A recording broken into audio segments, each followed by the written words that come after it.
آپ کے زبانوں پہ تھی.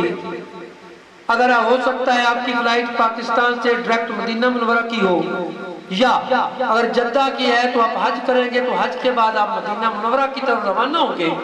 تو یہاں بھی قرآن شریف کے ایک ارشاد کا مفہوم کیا ہے؟ ایمان والو اللہ اور اس کے فرشتے نبی صلی اللہ علیہ وسلم پر درود بھیجتے ہیں، تم بھی خوب درود بھیجو. تو جب یہ سفر شروع ہو جائے تو درود و سلام کے نذرانوں کے ساتھ مدینہ طرف ہم روانہ ہوں گے.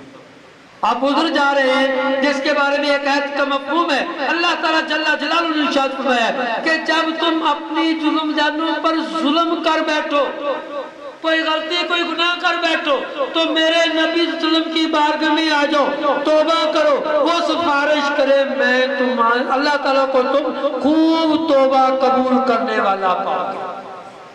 میرے حجاج آپ کہاں جا رہے ہیں؟ جہاں 70,000 فرشتے صبح کے وقت، 70,000 فرشتے عصر کے وقت نازل ہوتے ہیں، درود و سلام کے نذرانے پیش کرتے ہیں، قبر انور سے اپنے پر مس کرتے ہیں. اور جو فرشتہ ایک دفعہ آئے گا قیامت تک دوبارہ اس کی باری نہیں آنی، نوری مخلوق کی باری نہیں آنی. پر وزارت نے آپ کو 8 دن دے دیے، آپ 8 دن بار بار روزہ رسول صلی اللہ علیہ وسلم پر حاضری دیں گے، نوری مخلوق پر خاکی بندہ برتری لے گے. درود و سلام پڑھتے ہوئے مدینہ منورہ روانہ ہوں. کوشش کریں ایک لباس، نیا لباس آپ کے پاس ہو. وہاں پہنچے، بلڈنگ میں پہنچے، سامان رکھیں، نہائیں، نیا لباس جیب تن کریں، خوشبو لگائیں، حرم کعبہ کی حرم مدینہ نبی صلی اللہ علیہ وسلم کی مسجد نبی صلی اللہ علیہ وسلم اس کی طرف چلیں. مکہ میں آپ تھے، خواتین و حضرات اکٹھے جاتے تھے، ایک ہی دروازے سے داخل ہوتے تھے. جب نماز کا وقت آتا تھا تو خواتین کو نماز والے حصے میں بھیج دیتے تھے، اس کے بعد پھر اکٹھے طواف کر لیتے تھے. یہاں ایسی صورتحال نہیں ہوگی. مدینہ منورہ میں مسجد نبوی شریفہ میں، مسجد نبوی شریف کا جو دروازہ نمبر 25 ہے، شمالی سمت جو ہے وہ حصہ حاضر ہو جائے نبی صلی اللہ علیہ وسلم کی. اگر آپ باب پاس سے داخل ہوئے، یہ دروازہ سبز گنبد کے اپوزٹ سائڈ پہ ہے، تو آپ اس کے اندر مرد حضرات سیدھے جائیں گے. مسجد نبوی شریفہ کے اندر سبز اندر کے چھتریاں لگی ہوئی ہیں، بلکہ اپنا مسکن ان چھتریوں کے نیچے بنائیے گا. حجاج کی یہ بھی کمزوری دیکھی گئی ہے، نماز کے وقت آتے ہیں سب سے پیچھے بیٹھ کے نماز پڑھی اور پیچھے سے چلے جاتے ہیں.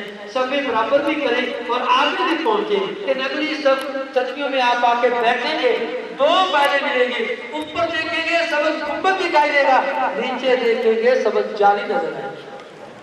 یہاں پہ آپ آئیں، یہاں نمازیں پڑھا کریں. اب آپ نے سلامی عرض کرنی ہے، درود و سلام کا تحفہ پیش کرنا ہے. ہجرہ سے باہر نکلیں گے. جب باب ہجرہ سے باہر نکلیں گے تو آپ کے بائیں ہاتھ دروازے رحمت ہے، دروازے ابی بکر ہے، اس کے بعد دروازہ باب السلام ہے. اگر آپ نے صرف سلام پیش کرنا ہے تو دروازہ جو باب السلام ہے اس سے داخل ہوں گے. اگر آپ نے ریاض الجنہ میں جانا ہے تو باب ابی بکر یا باب رحمت سے داخل ہونا ہے. ابھی ہم نے سلام عرض کرنا ہے تو ہم باب السلام سے داخل ہوں گے. اپنا جوتا الماری میں رکھیں. 2 باتیں بہت وہاں پہ ہم کر جاتے ہیں. کئی حجاج کو دیکھا، ہم جب اپنا آفیسر ہوتا ہے، باس ہوتا ہے، اس کے سامنے بڑے ادب سے جاتے ہیں. کئی حجاج کو دیکھا ہاتھوں میں ان کے جوتے ہیں اور جاری مبارکہ کے سامنے کھڑے ہیں. نہیں حاجی صاحب، ہم نے یہ نہیں کرنا. کئی حجاج کو دیکھا جاری مبارکہ کے سامنے اندر تانک جھانک کر رہے ہیں. میرے گھر کی طرف، آپ کے گھر کی طرف کوئی تانک جھانک کرے گا، کون برداشت کرے گا؟ وہاں ویسے بھی فائدہ نہیں ہے. قبر انور صلی اللہ علیہ وسلم کی ہے، وہ ایک بند کمرے میں ہے جو 5 کونوں والا ہے اور وہ سیٹ بند ہے. حضرت عمر بن عبدالعزیز رضی اللہ عنہ کے دور سے. اور علماء کرام فرماتے ہیں سیٹ بند اس لیے بھی ہے کہ وہاں پہ نورانیت اتنی ہے کہ اگر ہم جیسے گنہگار دیکھیں گے تو آنکھ کی بینائی جاتی ہے. اور اس کے بعد ایک 4 کونا کمرہ ہے جس کے بعد سے آپ زیارت کرتے ہیں تو جھانکنے کا فائدہ کوئی نہیں ہے. کئی انٹرنیٹ پہ وہ قبر مبارکہ کی تصویر چل رہی ہے، وہ غلط ہے، جعلی ہے، وہ تو سیٹ بند ہے، کسی نے نہیں دیکھا ہزاروں سالوں سے. تو یہ غلطی آپ نے نہیں کرنی. باب السلام سے ہم نے داخل ہونا ہے, ادب کے ساتھ داخل ہونا ہے. ادب کسی عالم دین نے نہیں بتایا, قرآن شریف بتا رہا ہے. ایت مبارکہ کا مفہوم ہے کہ جب یہاں حاضر ہونا ہے اپنی آوازیں نیچی رکھو. اگر آواز بلند ہوئی ایسا نہ ہو کہ تمہارے اعمال ضائع ہو جائے اور تمہیں خبر تک نہ ہو. نگاہیں نیچی کرتے ہیں, باب السلام سے داخل ہوں گے. بائیں طرف ہمارے مسجد نبوی شریفہ کا پرانا حصہ شروع ہو جائے گا, کچھ آگے بڑھیں گے ممبر شریف آ جائے گا, ریاض الجنہ آ جائے گی, آگے بڑھیں گے 3 جالیاں آ جائیں گی. پہلی جالی آخری خالی ہے, درمیان والی جالی میں پہلا بڑا سراغ آپ کے اور میرے نبی صلی اللہ علیہ وسلم کے چہرہ انور کے سامنے.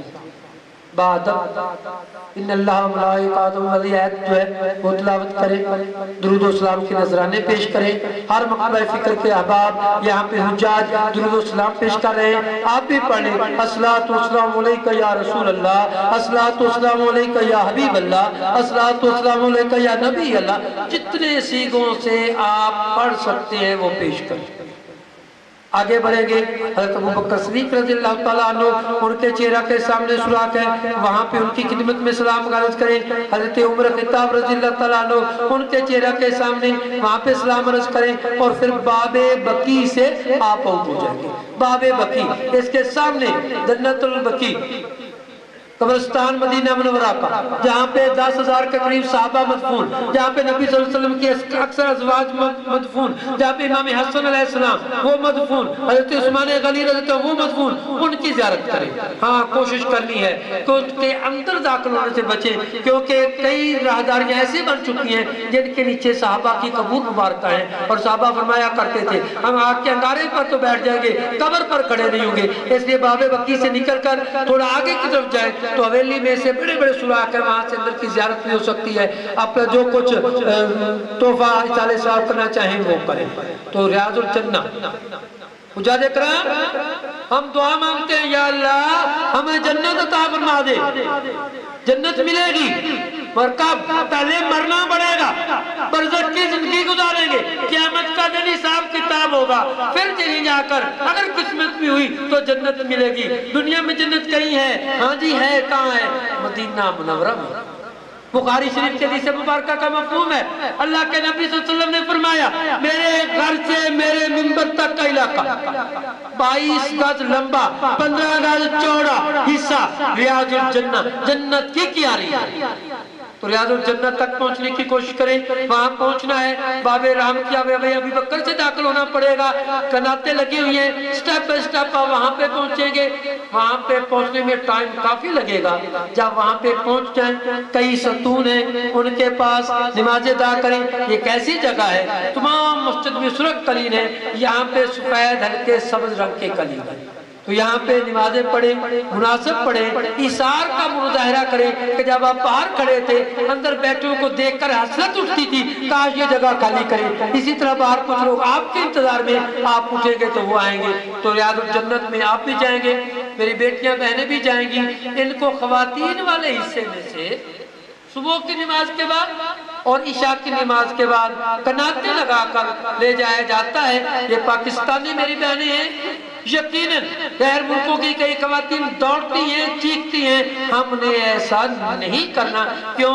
ایک تو اعمال ضائع ہو جائیں گے, دوسرا وہاں جانے میں نبی صلی اللہ علیہ وسلم کی آواز سے ہماری آواز جو ہے وہ بلند نہیں ہونی چاہیے. تو باوقار طریقے سے چلتی ہوئی وہاں جائیں گی. جس نے جانا ہو مردوں کو بتا دے گی کہ آج تھوڑا ٹائم لگے گا, وہ باہر انتظار کر لیں گے. یہ وہ مسجد نبوی شریف ہے جہاں ایک نماز پڑھیں گے, اپنے ماجہ کی حدیث مبارکہ 50,000 نماز کا ثواب ملے گا. یہ وہی مسجد نبوی شریف ہے جہاں پہ شعب الایمان کی حدیث رفیق الحرمین میں درج کہ ایک نماز پڑھیں گے ایک حج کا ثواب ملے گا.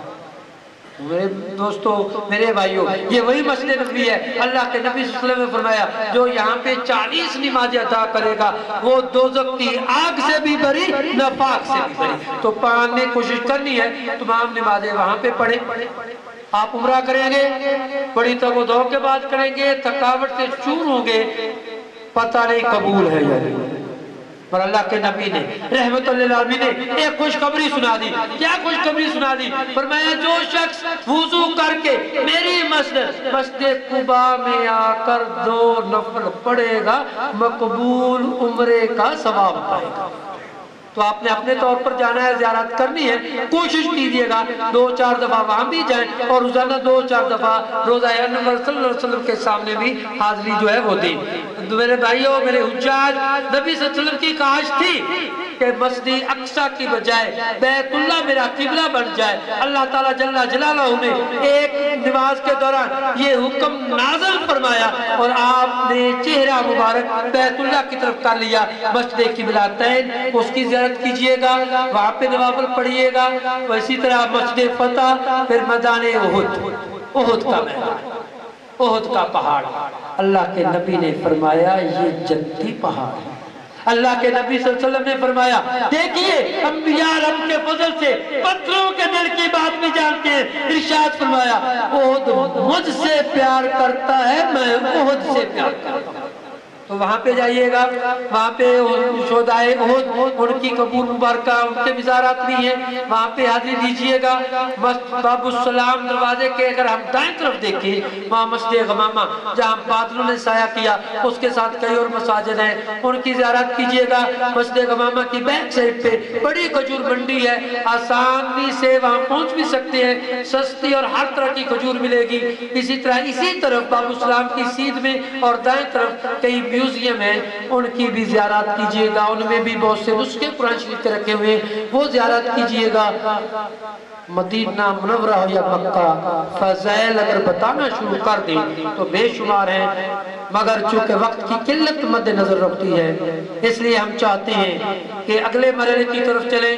وہ مرحلہ جو ہمارا مقصود ہے، جو ہمارا نصب العین ہے، جس کے لیے ہم حرمین شریف میں گئے ہیں، اور وہ مرحلہ ہے حج.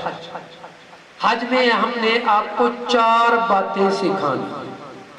حج کی قسمیں کتنی ہیں اور ہم پاکستانی کون سا حج کریں گے، حج کے ایام کتنے ہیں، کب سے شروع ہوں گے، کب تک جائیں گے، حج کے مقام کتنے ہیں، حج کے دوران ہم کس کس جگہ پر کس کس وقت جائیں گے، اور حج کے ارکان کتنے ہیں، شرط کیا ہے، کہاں سے پوری ہوگی، فرض کتنے ہیں، واجب کتنے ہیں، سنت مؤکدہ کتنی ہیں. تو جاج کرام یہ سب باتیں بتانے کے لیے میں دعوت سخن دینے جا رہا ہوں وزارت مذہبی امور کے حج ماسٹر ٹرینر الحاج شوکت علی عطاری صاحب کو کہ وہ تشریف لائیں اور حج کے مسائل سے ہم سب کو آگاہ فرمائیں. جناب الحاج شوکت علی عطاری صاحب.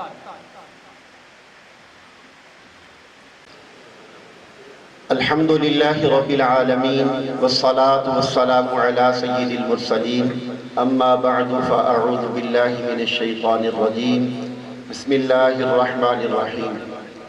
الحج اشہر معلومات فمن فرض فیہن الحج فلا رفث ولا فسوق ولا جدال فی الحج.